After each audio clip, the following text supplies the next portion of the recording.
Are you scared of ghosts? Woo! I am fucking... I'm terrified of ghosts sometimes. Oh god, yeah, me too. I firmly believe in them. I definitely believe in ghosts. We've both had some experiences with ghosts. Definitely. What is a fucking ghost? So, most people believe that it's actually the soul of a person that's been trapped in this realm for whatever reason. There's many myths about it in folklore that you're more than welcome to look at for yourself, but there's different types of ghosts as well. So you've got the interactive personality, which is where like people see a dead relative and it's the same person that they always knew and they've come with a message or to comfort them.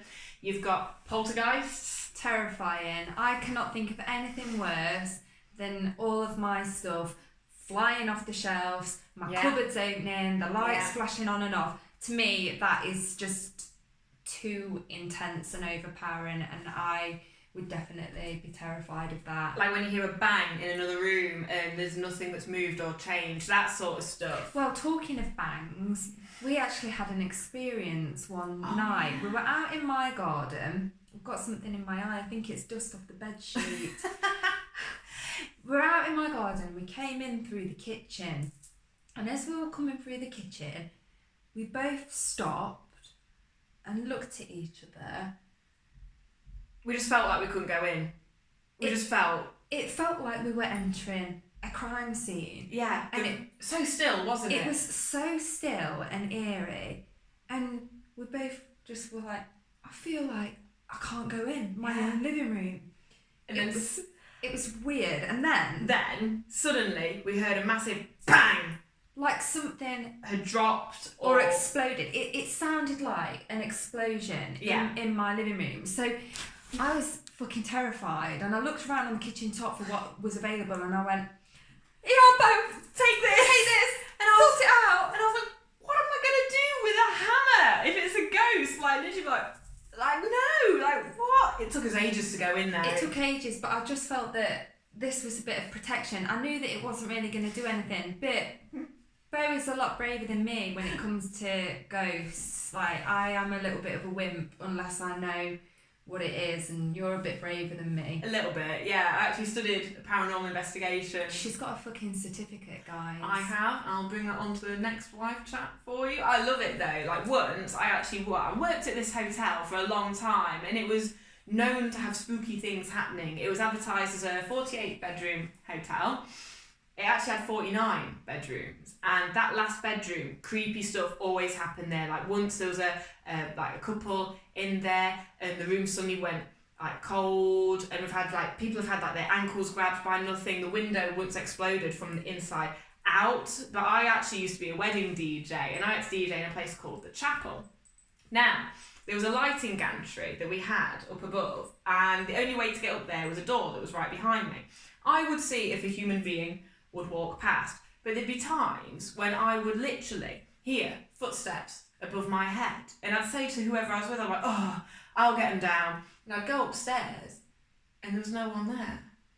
But there was a soldier back in the day that actually hung himself, and he's been seen, not just by like, literally, it's not just my account, this is like a well-known thing.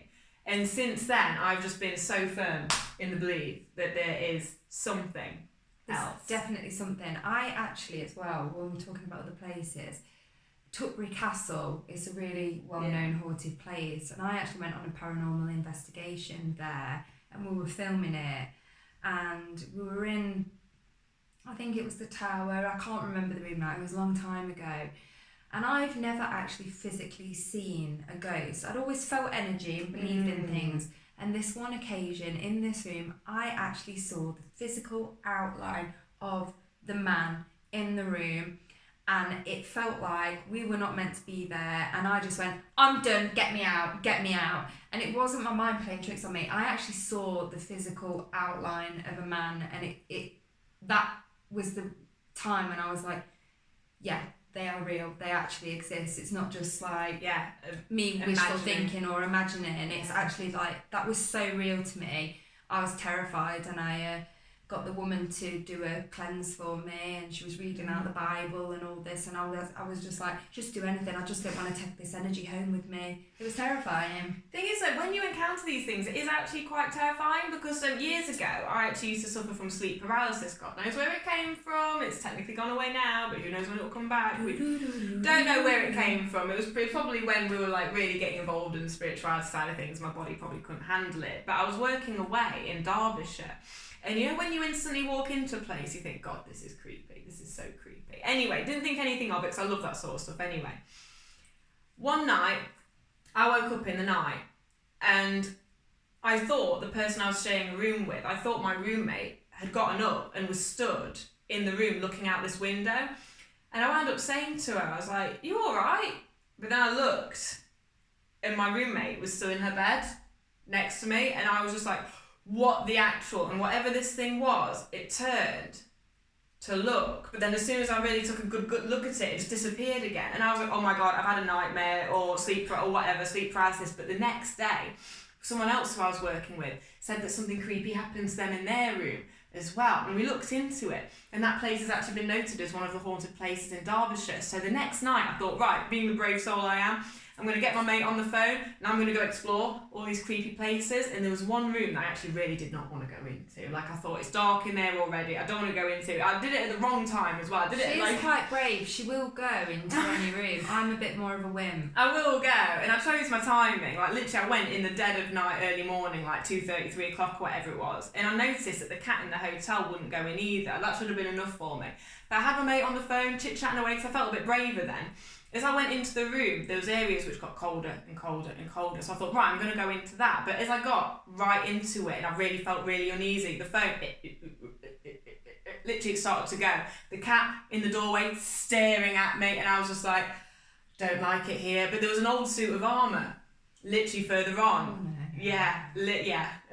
If the pussy says no, If you the pussy says you don't go. If the pussy says no, you don't go. Yeah, but we want to hear your stories though, guys. We've got so many. We have so many. Let me just quickly tell you another time. This is the car one. I'll tell you the car one, but very quickly. Oh. In my house, the time with the hammer, we felt there was a very strong presence that somebody had been murdered and thrown down the stairs, Yeah. a woman at the bottom of the stairs.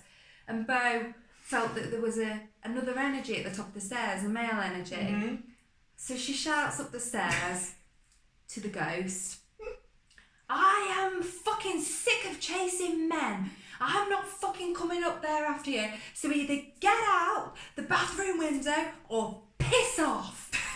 And that was it. She was actually telling the ghost. I was bartering with it, wasn't She was bartering with the ghost. Meanwhile, I was leading a ghost by the hand out of the back door. Yeah, like the it was fallen woman. The fallen woman. Like it was nothing. Like, you know, everyday things. Oh, just telling a ghost to piss off. Yeah, whilst you're leading one outside the house. But weirdly, we've not felt that energy since, have we? No, my house has been very peaceful since, because at one point I got really, really scared in my own home, and my mum told me off, and she said, well, they're interested, aren't they? And I said, what do you mean they're interested? She said, you with your bloody tarot cards, they're interested in what's going on.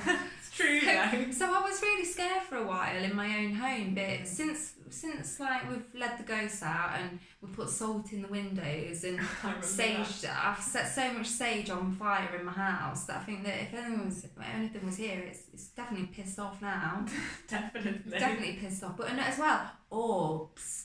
Orbs, yes, you've had loads of experience with these, haven't you? Yeah, me and my friend, when we were younger, we were obsessed with orbs on photos, and we'd just constantly take photos, and there'd be a lot of orbs. But we'd go out in Derby a lot, which is one of the most haunted cities, isn't it, Derby? It is.